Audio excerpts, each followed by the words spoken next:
2022년 7월 1일 금요일 달코라 뉴스를 전해드리겠습니다. 텍사스에서 원숭이 두창 지역 내 감염 사례들이 확인됐습니다. 독립기념일 연휴 동안 북텍사스에서는 야외 바베큐나 개별적인 불꽃놀이가 금지됩니다. 53명이 숨진 샌안토니오 이민자 미립국 트레일러의 운전자의 체내에서 마약이 검출된 것으로 드러났습니다.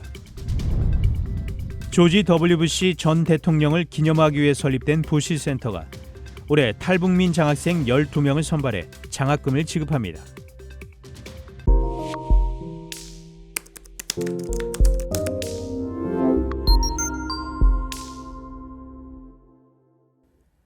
텍사스에서 원숭이 두창 감염 사례들이 또 확인됐습니다. 주 보건국 DSHS에 따르면 현재까지 텍사스에서 총 12명의 원숭이 두창 환자가 확인됐습니다. 처음 확인된 감염자들은 해외여행과 관련이 있는 반면 최근 확인된 3명의 새 감염자들은 증상이 나타나기 전 3주 이내에 해외여행을 다녀온 적이 없는 것으로 알려졌습니다. 이는 최근 감염자들은 지역 내에서 접촉을 통해 원숭이 두창 바이러스에 노출된 것임을 의미합니다.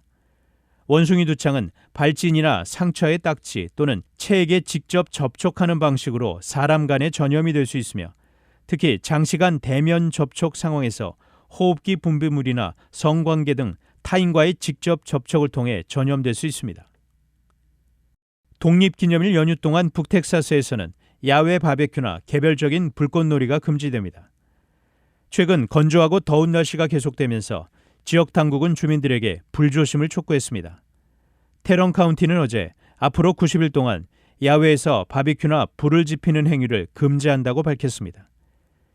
이에 관련 명령을 위반하면 C급 경범죄로 처벌되고 최고 $500의 벌금이 부과됩니다. 또한 달라스시 경찰국도 관련 단속에 집중합니다.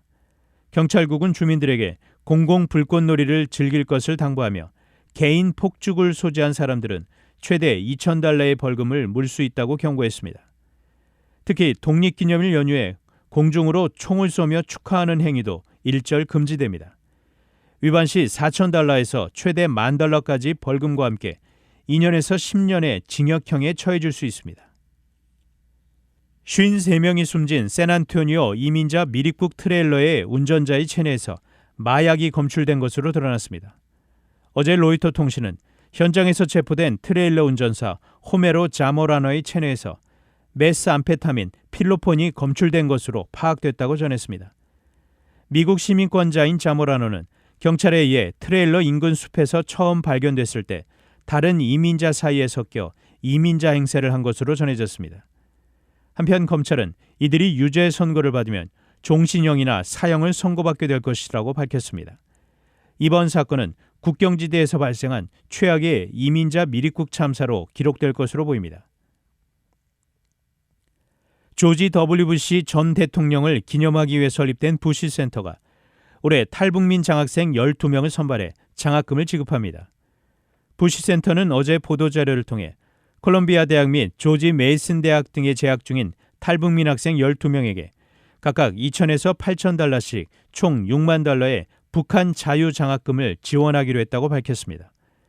부시 센터는 탈북민과 그들의 자녀가 고등교육을 통해 풍요로운 삶을 살 수 있도록 지원한다는 취지에서 지난 2017년부터 북한 자유장학금을 지원해왔으며 현재까지 총 30명의 탈북민이 $22만 9,500 규모의 혜택을 받았습니다. 내년도 장학생 선발은 내년 1월부터 절차가 진행될 예정입니다. 단신 뉴스입니다. 윤석열 대통령이 스페인 마드리드에서 북대서양조약기구 나토 정상회의를 마치고 1일 귀국한 직후 장마 피해 방지 방안을 챙겼습니다. 국민의힘은 더불어민주당이 마음대로 국회의장을 뽑아 특정 정파의 수장으로 만들려 하고 있다고 밝혔습니다. 시진핑 중국 국가주석은 1일 일국 양제 같은 좋은 제도는 바꿀 이유가 없고 장기적으로 유지돼야 한다고 말했습니다. 레제프 타이에프 에르도안 튀르키예 대통령이 스웨덴과 핀란드가 약속을 지키지 않으면 북대서양조약기구 나토 가입을 다시 가로막을 수 있다고 경고했습니다. 지금까지 7월 1일 금요일 달코라 뉴스 최현준이었습니다.